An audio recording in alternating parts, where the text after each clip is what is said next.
Hello everyone, welcome back to our YouTube channel.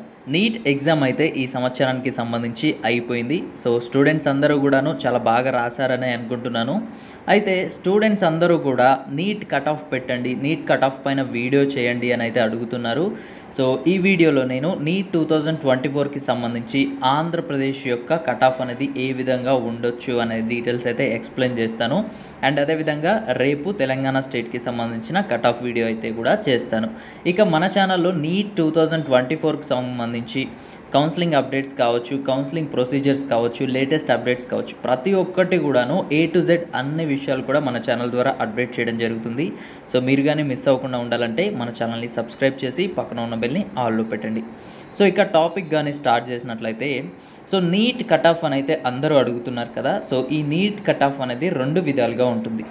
So ఒకటి qualifying cut off అంటాము, రెండవది seat closing cut off అని అంటూ ఉంటాం. సో ఈ క్వాలిఫైయింగ్ కట్ ఆఫ్ అంటే ఏంటి అంటే, నీట్ ఎగ్జామ్ రాసిన స్టూడెంట్స్ ఎవరైతే ఉన్నారో వాళ్ళు మినిమంగా కొంత మార్క్స్ వస్తేనే వాళ్ళు కౌన్సిలింగ్కి అప్లై చేసుకోగలుగుతారు, అంటే నీట్ ద్వారా అడ్మిషన్ తీసుకోగలుగుతారు. సింపుల్గా చెప్పాలంటే నీట్ ఎగ్జామ్ పాసింగ్ మార్క్స్ అని చెప్పొచ్చు. సో ఇది కూడా కేటగిరీని బట్టి ఉంటుందన్నమాట. అన్రిజర్వ్డ్ కావచ్చు, ఈడబ్ల్యూఎస్ కావచ్చు 50% రావాలి అంటే 137 మార్క్స్. ఓబీసీ, ఎస్సీ, ఎస్టీ స్టూడెంట్స్కి 40% రావాలి అంటే 107 to 136 marks. Unreserved, EWS and pH candidates ఉంటారు కదా, సో వీరికి 121 to 136 అంటే 45th percentile రావాలి. ఓబీసీ అండ్ పిహెచ్ స్టూడెంట్స్ ఎవరైతే ఉంటారో వీరికి 40% అంటే 107 to 120 marks. And ST and pH students ఉంటారు కదా, వీరికి 40% అంటే 108 to 120 మార్క్స్. సో ఇది లాస్ట్ ఇయర్ 2023కి సంబంధించి క్వాలిఫైయింగ్ మార్క్స్ అనమాట. సో 2024కి సంబంధించి కూడా క్వాలిఫైయింగ్ మార్క్స్ అయితే రిలీజ్ చేస్తారు. అప్రాక్సిమేట్గా సేమ్ ఇదే విధంగా ఒక 2 to 3 మార్క్స్ డిఫరెన్స్తో ఉంటుంది. సో మినిమం ఇంత పర్సెంటేజ్ మార్క్స్ అంటే ఇన్ని మార్క్స్ వచ్చి ఉంటే మీరు నీట్ ఎగ్జామ్లో పాస్ అయిపోయినట్టు, అంటే క్వాలిఫై అయినట్టు, మీరు కౌన్సిలింగ్కి అయితే అప్లై చేసుకోవచ్చు. సో క్వాలిఫై అయిన ప్రతి స్టూడెంట్స్కి అయితే సీట్ రాదండి. సో క్వాలిఫై అయిన ప్రతి స్టూడెంట్కి సీట్ అయితే రాదు. ఎవరైతే టాప్ మెరిట్ పొజిషన్లో ఉంటారో వాళ్ళకి సీట్ వస్తుంది. సో ఇది క్వాలిఫైయింగ్ కట్ ఆఫ్కి సంబంధించి. సో ఇకపోతే సీట్ క్లోజింగ్ కట్ ఆఫ్ గురించి మాట్లాడుకున్నట్లయితే, సీటు చివరిగా ఎన్ని మార్క్స్ దగ్గరికి వచ్చి ఆగిపోయిందో, అంటే ఏ మార్క్స్ దగ్గర సీటు వచ్చి ఆగిపోయిందో, సో దాన్ని కట్ ఆఫ్ అని అంటూ ఉంటాం. సో ఫర్ ఎగ్జాంపుల్ ఇక్కడ కానీ చూస్తే 100 సీట్స్ ఉన్నాయి అని అనుకోండి. సో ఫస్ట్ సీట్ అనేది టాప్ మెరిట్ ఉన్న స్టూడెంట్స్కి ఇస్తారు, అండ్ సెకండ్ సీట్ అనేది టాప్ మెరిట్ స్టూడెంట్స్ తర్వాత ఉన్న స్టూడెంట్స్కి ఇస్తారు, అండ్ ఈ విధంగా టాప్ 100 మెంబర్స్కి అయితే సీట్ అయితే వస్తుంది. సో ఈ 100th సీట్ ఏదైతే ఉందో, 100వ సీట్ ఏదైతే ఉందో అది వచ్చిన స్టూడెంట్ ఉంటారు కదా, సో ఆ మార్క్స్ని కట్ ఆఫ్గా కన్సిడర్ చేస్తాం. సో ఆ మార్క్స్ వరకే సీట్ వచ్చింది, ఆ మార్క్స్ తర్వాత ఇంకా సీట్ రాలేదు, సో అంటే దాన్ని కట్ ఆఫ్ అని అంటూ ఉంటాం. సో ఈ కట్ ఆఫ్ పైన అయితే మీకు ఐడియా వచ్చిందనే అనుకుంటున్నాను. సో ఈ సీట్ క్లోజింగ్ కట్ ఆఫ్ కూడాను కేటగిరీ వైజ్గా డిపెండ్ అవుతూ ఉంటుంది. ఎందుకంటే కౌన్సిలింగ్లో ప్రతి క్యాస్ట్కి కొంత రిజర్వేషన్ అయితే ఉంటుంది. బీసీ ఏకి ఉంటుంది, బీసీ బీకి ఉంటుంది, సికి, డికి అండ్ ఎస్సీ, ఎస్టీ స్టూడెంట్స్కి అయితే కొంత రిజర్వేషన్ ఉంటుంది. సో ఈ క్యాస్ట్ వాళ్ళకి ఇన్ని సీట్స్ అవైలబుల్గా ఉన్నాయి. సో ఈ క్యాస్ట్ వాళ్ళని ఈ రిజర్వేషన్లో ఉన్న సీట్స్లో ఫిల్ చేయాలి అని చెప్పి రిజర్వేషన్ అయితే ఉంటుంది. సో అందుకోసం అని చెప్పి క్యాస్ట్ వైజ్గా కట్ ఆఫ్స్ అయితే ఇస్తూ ఉంటాం. సో ఒక క్యాస్ట్కి తక్కువ మార్క్స్కే సీట్ రావచ్చు, ఒక క్యాస్ట్కి ఎక్కువ మార్క్స్కే సీట్ రావచ్చు. సో ఈ వీడియోలో క్యాస్ట్ వైజ్గా కట్ ఆఫ్ అయితే ఎక్స్ప్లెయిన్ చేస్తాను. సో ఈ కట్ ఆఫ్ని డిసైడ్ చేయడానికి చాలా రకాల ఫ్యాక్టర్స్ అయితే ఉంటాయి. ఒకటి పేపర్ డిఫికల్టీ లెవెల్ ఏ విధంగా ఉంది, ఈజీగా ఉందా, మోడరేట్గా ఉందా, డిఫికల్ట్గా ఉందా అని చెప్పి.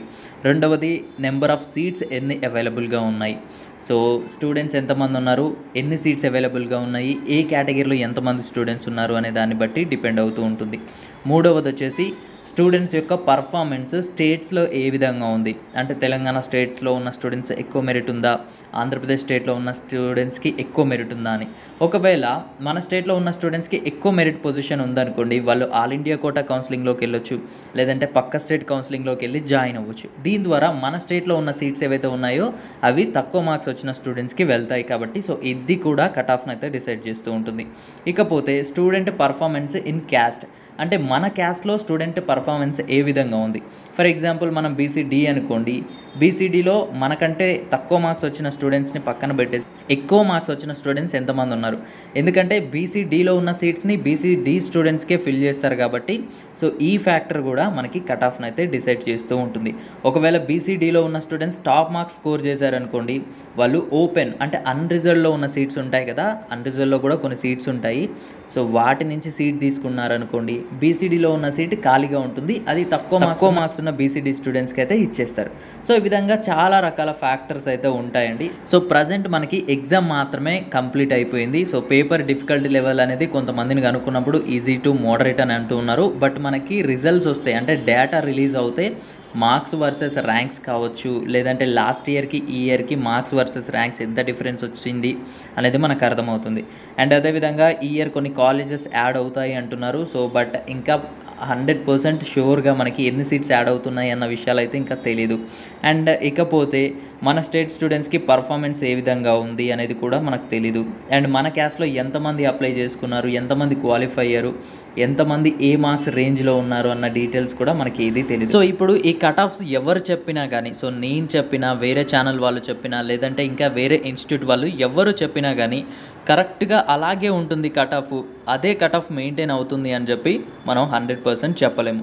ఎవరైనా సరే కౌన్సిలింగ్లో వాళ్ళకున్న ఎక్స్పీరియన్స్ని బట్టి, ప్రీవియస్ ఇయర్స్ డేటాను బట్టి ఇప్పుడు కట్ ఆఫ్ చెప్పాల్సిందే, కానీ ఈ ఇయర్ డేటాను బట్టి కట్ ఆఫ్ చెప్పాలంటే మనం రిజల్ట్స్ వచ్చేదాకా వెయిట్ చేయాల్సిందే.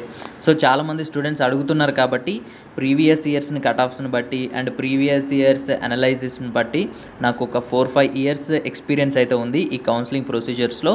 దాన్ని బట్టి నేను ఒక రిఫరెన్స్ మార్క్స్ అయితే ఇవ్వడానికి ట్రై చేస్తున్నాను. సో కొంచెం అటు ఇటుగా కట్ ఆఫ్ అనేది ఈ విధంగా ఉండొచ్చు అని చెప్పడానికైతే ట్రై చేస్తున్నాను ఈ వీడియోలో.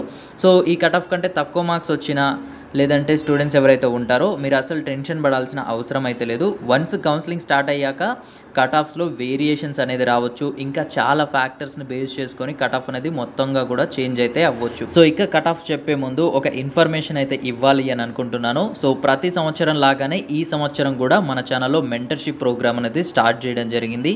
సో ఈ మెంటర్షిప్ ప్రోగ్రామ్ వల్ల యూజ్ ఏంటి అంటే, ఈ నీట్ కౌన్సిలింగ్ అనేది ఈ రిజర్వేషన్స్ కావచ్చు, రూల్స్ అండ్ రెగ్యులేషన్స్ కావచ్చు, అండ్ ఈ ఏదైతే కౌన్సిలింగ్ ఉందో మొత్తం కన్ఫ్యూజన్గా ఉంటుంది. సో ఈ కన్ఫ్యూజన్ వల్ల చాలామంది స్టూడెంట్స్ అయితే వాళ్ళకు సీట్ వచ్చే ఛాన్స్ ఉన్నా సో ఈ కౌన్సిలింగ్ రూల్స్ అండ్ రెగ్యులేషన్స్ తెలియక సీట్ని మిస్ చేసుకుంటున్నారు. ఇంకా కొంతమంది స్టూడెంట్స్ అయితే సీట్లో ఏ విధంగా అలాగ జాయిన్ అయినా కానీ సో కౌన్సిలింగ్కి అప్లై చేసే టైంలో రూల్స్ తెలియక సెక్యూరిటీ డిపాజిట్ లేదంటే అప్లికేషన్ ఫీజెసో కొన్ని ల్యాక్స్లో వాళ్ళైతే పోగొట్టుకుంటున్నారు.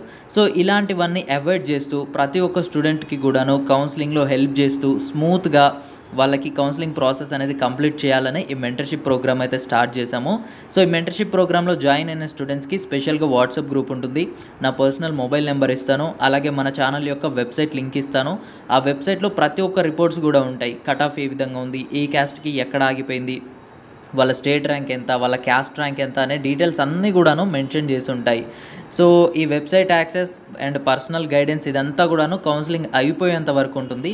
సో ఇనిషియల్గా కొంతమంది స్టూడెంట్ని అయితే కేవలం 699 రూపీస్కే మెంటర్షిప్ ప్రోగ్రాంలోకి తీసుకుంటున్నాము. సో ఇది కొంతమంది స్టూడెంట్స్ని మాత్రమే తీసుకుంటున్నాము, అండ్ తర్వాత ఈ ఛార్జెస్ అనేది ఇంక్రీజ్ అవుతాయి అన్నమాట. మీరు వీలైనంత త్వరగా జాయిన్ అవ్వడానికి అయితే ట్రై చేయండి. సో ఇక కట్ ఆఫ్స్ అయితే చూపిస్తున్నాను, చూసేయండి.